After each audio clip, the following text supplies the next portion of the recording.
मैं सबसे पहले इस घोसी तहसील बार एसोसिएशन के अध्यक्ष जी को धन्यवाद देता हूँ।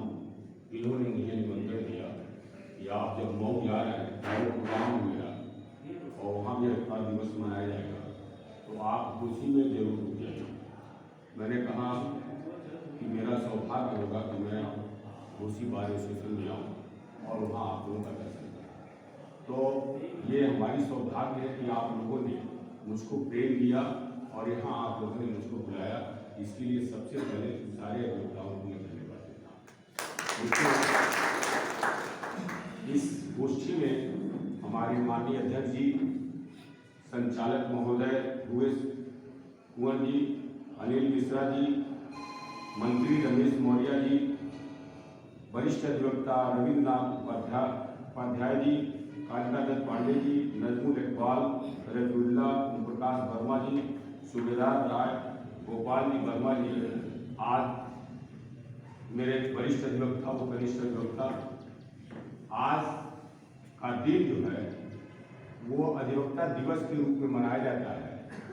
और ये अधिवक्ता दिवस के रूप में क्यों मनाया जाता है? हमारे बीच यही सिवान के बाबू राजेंद्र प्रसाद जिया देवी गांव है, वहाँ पैदा हुए और वकालत पढ़े, वकालत में नंबर 1 हुए और वो स्टूडेंट लाइफ में भी ऐसे विद्यार्थी रहे कि उनको एग्जामिनर ने कहा कि हमसे बेटर ये है। एग्जामिनर ने एग्जाम में उसने एक वर्ड लिखा। तो आज हम राष्ट्रपति राजेंद्र प्रसाद के जन्मदिन की बात करते हैं, इनकी जीवन गाथा के बारे में कहते हैं और हम वकील की मर्यादा क्या है, हम वकील का क्या बैकग्राउंड था, तो पहले जब ये अधिवक्ता दिवस के पहले क्या बैकग्राउंड था जब आज़ादी था, उसके बारे में भी हम विचार करते हैं। आप सभी लोग जानते हैं कि हमारे राजेंद्र प्रसाद जी 2 बार इस भारतवर्ष के राष्ट्रपति रह चुके हैं और दोनों बार राष्ट्रपति रहने के बाद उन्होंने तमाम काम किया है। आप कॉन्स्टिट्यूशन के कमेटी के अध्यक्ष रहे हैं, अम्बेडकर जी तो उसके वो रहे हैं, कन्वीनर रहे हैं, लेकिन ये अध्यक्ष है राजेंद्र प्रसाद। और आप लोग सभी लोग ये जानते हैं कि राजेंद्र प्रसाद जी 1961 में एडवोकेट्स एक्ट लाए अपने बनाने के लिए, और जो अभी भाई साहब ने गोपाल जी ने कहा कि ये सबको एक करने के लिए एडवोकेट्स एक्ट बना, तो उसी के तहत बना। अब हमारी गौरव गाथा क्या थी? आप जानते हैं जब लड़ाई शुरू हुई वो अंग्रेजों से, स्वतंत्रता की लड़ाई जब शुरू हुई, तो उसमें आप जब नाम गिनेंगे तो मैक्सिमम अधिवक्ता थे। और अधिवक्ता ही यह बात जानता है कि किसकी पीड़ा है और किसकी पीड़ा का निदान कैसे होगा। अधिवक्ता समाज ही उस लड़ाई में सबसे आगे है और उस लड़ाई में आगे रहने के बाद जब हमारा देश स्वतंत्र हो गया, तो इस स्वतंत्र देश को चलाने के लिए कि हम इसको कैसे चलाएंगे, संविधान समिति 1946 में गठित हुई और उसके भी सारे लोग मैक्सिमम अधिवक्ता ही उसमें बैठा। आप जानते हैं महात्मा गांधी, पंडित जवाहरलाल नेहरू, ये सारे लोग इसमें मतलब कमेटी बहुत लंबी बहस हुई और उसके बाद राजेंद्र प्रसाद इसके अध्यक्ष बनाए गए। अब जब वो संविधान लागू हो गया, आप जानते हैं, तो संविधान 26 जनवरी 1950 को जब लागू हो गया, तो उस संविधान को लागू करने के बाद जो पहली हमारी कैबिनेट मिनिस्ट्री बनी, उसमें 18 वकील जो थे वो कैबिनेट मिनिस्टर थे और आज भी 18 वकील कैबिनेट मिनिस्टर है इस रिजीम में। उस पहले वाले में भी आप उठा कर देखें तो उसमें भी 18 थे और आज भी थे। और जहां जहां आप देखेंगे स्वतंत्रता संग्राम की लड़ाई में, वहां वकील ही आगे रहता था। और वकील ही एक ऐसा वर्ग है जो किसी पीड़ित की पीड़ा को समझता है, उसके लिए लड़ाई लड़ता है। विधि का जो नियम बना हुआ है वो अगर वकील न रहे तो ये न्यायपालिका नहीं चल सकती, ये कार्यपालिका भी नहीं चल सकती, क्योंकि कानून के बारे में जो वो बताता है वही न्यायपालिका जानती है। इसलिए वो गरिमा अपनी इतनी है उनकी कि वो कानून को बनाते हैं, बिगाड़ते हैं, सब कुछ करने के लिए तैयार रहते हैं। और विधि की व्यवस्था जो आज कहते हैं विधि का शासन सरकार चलाती है, मैं तो कहता हूँ विधि का शासन वकील चलाता है। क्योंकि कोई पीड़ित अगर आता है, कोई उसको नहीं मिलता है, तो वो आकर के अदालत में दरखास्त देता है, अदालत से वो लड़ता है कि ये बेचारा गरीब आदमी है, इसको ये पीड़ा है, ये नाली नहीं बनने दे रहा है, खेत जोत ले रहा है, सारी क्रिया जो है विधि की व्यवस्थाएं जो बनी है वो सब वकील करता है और वकील ही विधि व्यवस्था स्थापित करता है। तो आज वकील की गरिमा जो है एक बहुत ही, आप समझते हैं कि ये वकालत पेशा जो था पहले इंग्लैंड में जो राजशाही जो दरबार थे, बड़े बड़े दरबार थे, बड़े बड़े लोग थे इंग्लैंड में, वही लोग वकालत पेशा अपनाते थे, सब लोग वकालत नहीं आते। लेकिन अब धीरे धीरे जो है हर वर्ग के लोग वकालत में आने लगे। तो अब वकालत में जब आने लगे तो तमाम चीजों की मांग होने लगी। उस समय तो वकालत ऐसी थी कि उनकी इतने बड़े स्टेट के लोग होते थे, इतनी बड़ी गरिमा होती थी कि वो लोग कुछ जरूरते नहीं और न कुछ चाहते थे, वो तो सम्मान के लिए, मान मर्यादा के लिए, अपनी इज्जत के लिए वकालत करते थे। लेकिन अब जो धीरे धीरे जब डिस्ट्रीब्यूशन होता गया तो सारे वर्ग के लोग आते गए, और जब वर्ग के लोग आते गए तो फिर इसमें एकता भी आप देखें कि ये वकील ही ऐसा एक वर्ग है जिसमें एकता पूरे देश की एक है। All India bar council, all India bar council के तहत हम सारे लोग बंधे हुए हैं। स्टेट के लेवल पर हम लोग स्टेट बार काउंसिल से बंधे हुए हैं। तो हमारी एकता, अगर स्टेट बार काउंसिल कुछ और करती है तो पूरा प्रदेश उसको मांग करता है, हर अधिवक्ता।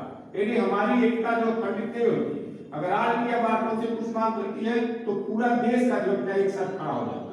यह आपकी गरिमा है, इसको महसूस करें।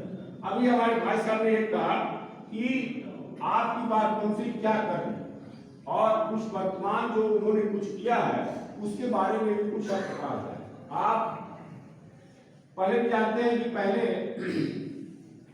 60 वर्ष के उम्र तक जो अधिवक्ताओं का निधन होता था उनको बार काउंसिल जो कल्याण निधि का पैसा भाई साहब ने बताया 10 रुपया जमा होता है, उस पैसे से जो न्यासी समिति हमारी होती है, एडवोकेट जनरल होता है, वहाँ का गवर्नमेंट का सदस्य होता है और एक बार काउंसिल का सदस्य होता है, ये 3 सदस्य मिल करके उनको 5 लाख रुपया देते हैं पहले 60 वर्ष के जो की डेथ होती।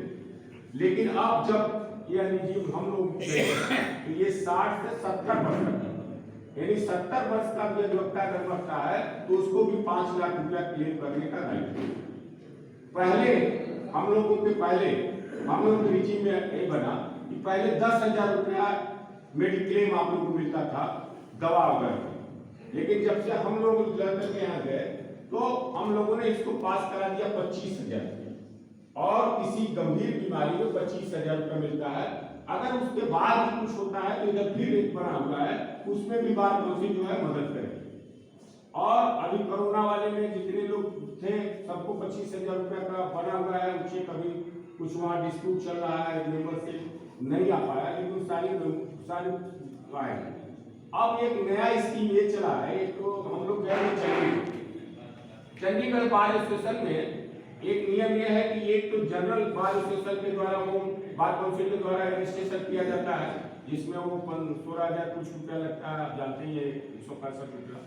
लेकिन अगर कोई अधिवक्ता ये चाहता है कि हमारा आज ही रजिस्ट्रेशन करके आज ही सर्टिफिकेट दे दिया जाए, तो चंडीगढ़ में यह लागू था, उसको यहाँ भी लागू कर दिया गया।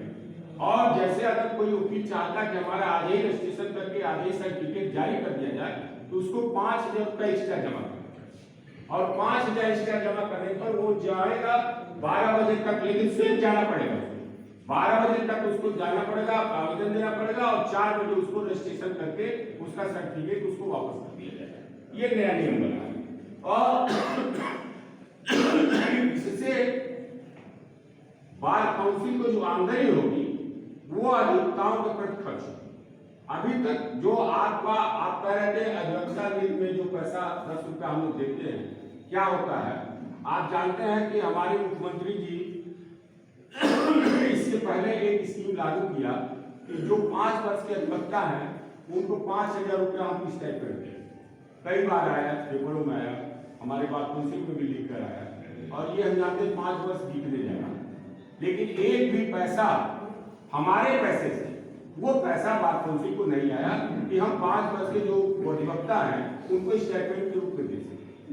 अब दूसरा मुख्यमंत्री ने ये अभी आश्वासन दिया है कि जो आपको 1.5 लाख रुपया मिलता था कल्याण निधि का पैसा, 1.5 लाख रुपया मिलता था, तो 70 से अधिक हो जाते हैं जो 70 वर्ष के बाद होते हैं या अपना कल्याण निधि का पैसा जो जमा किए लेना चाहते हैं, वो 1.5 लाख रुपया था। अब वो कहते हैं हम 5 लाख रुपया, लेकिन 5 लाख रुपया आप देंगे, मैं तो कह रहा हूँ सही है। जब 5 लाख रुपया का बजट निकाल के हमारे बार काउंसिल को दे दीजिए या उसको मेंशन करा दीजिए, पास करा दीजिए खाते में कि आपका बजट आ जाए, तब न माना जाएगा तो हो जाएगा। ये चुनावी मुद्दा है, ये सब मुद्दा उठाए हुए हैं। अब आप ये कहते हैं कि आप लोग कर क्या रहे हैं। हमारी बार काउंसिल जो है इसके ऊपर लड़ाई लड़ रही, हमारे वेलफेयर के लिए, हमारे जो कि बीमार पड़ते हैं उनको देने के लिए। लेकिन आप जानते हैं सरकार लिख देती है एक्सेप्ट एडुकेट, जो आपका आया हुआ वो योजना जो 5 लाख मिलता है बीमारी का किसानों को, एक्सेप्ट एडुकेट, तो इसके लिए लड़ाई लड़नी पड़ेगी। और वहां भी आप जानते हैं बात काउंसिल में भी कई ग्रुप है। अब जैसे मैं दूसरे ग्रुप का हूँ, वो दूसरे ग्रुप के हैं, वो दूसरे ग्रुप के हैं, तो कुछ ग्रुप जो जब चुनाव होगा अध्यक्ष का, मैं तो एक वोट से हार गया आप लोगों की वजह से, आप लोगों की वजह से नहीं, वहां की वजह से, मुख्यमंत्री की वजह से एक वोट से हार गया। लेकिन जब वहां बार काउंसिल का अध्यक्ष सरकार के खिलाफ होगा, सरकार के खिलाफ चुना जाएगा, तो निश्चित रूप से आप लोगों का आह्वान होगा लड़ाई लड़ने के लिए। लेकिन जब वो पक्ष में होगा तो कुछ नहीं होगा, क्योंकि उस पर सरकार का दबाव उसी को कर रही होगा जो सरकार के पक्ष में है। ये है वहां स्थिति। तो इसको आप लोग थोड़ा धैर्य रखिए। लड़ाई शुरू होगी, आज हो या कल, लेकिन लड़ाई जारी होगी, क्योंकि हमारा अरबों रुपया जो है वो कल्याण निधि का वहां सरकार के पास है और उसके फंड से वो दूसरा स्कीम चलाते हैं। अभी कोरोना काल में हिट हुआ था, ऑल इंडिया बार काउंसिल ने कहा कि हम 10 करोड़ रुपया देंगे। जब देने का समय आया तो उसने पैसा नहीं दिया। एक रिट दाखिल हुआ कि जो हमारा अधिवक्ता निधि का पैसा है उसको पैसा हमारे अधिवक्ताओं में बांट दिया जाए जिनको करना हुआ है। वहां से ये आया कि उतना ही पैसा हमारे पास है जो 5 लाख रुपया हम भरने पर दे सके, वो पैसा हम नहीं देंगे। तो आप जो बात कर रहे हैं वो तो ठीक कर रहे हैं, लेकिन ये सब बातें तब होगी जब हम विधानसभा का घेराव करेंगे और विधानसभा के बीच जाकर के बैठेंगे या मुख्यमंत्री का घेराव करेंगे, मुख्यमंत्री से लड़ाई होगी। लेकिन अभी तक प्रेसिडेंट कोई ऐसा नहीं हो रहा है जो सरकार से अलग, जब सरकार के पक्ष का प्रेसिडेंट होगा तो कोई लड़ाई नहीं। बहुत जाना है, माफ करिएगा अगर मुझसे कोई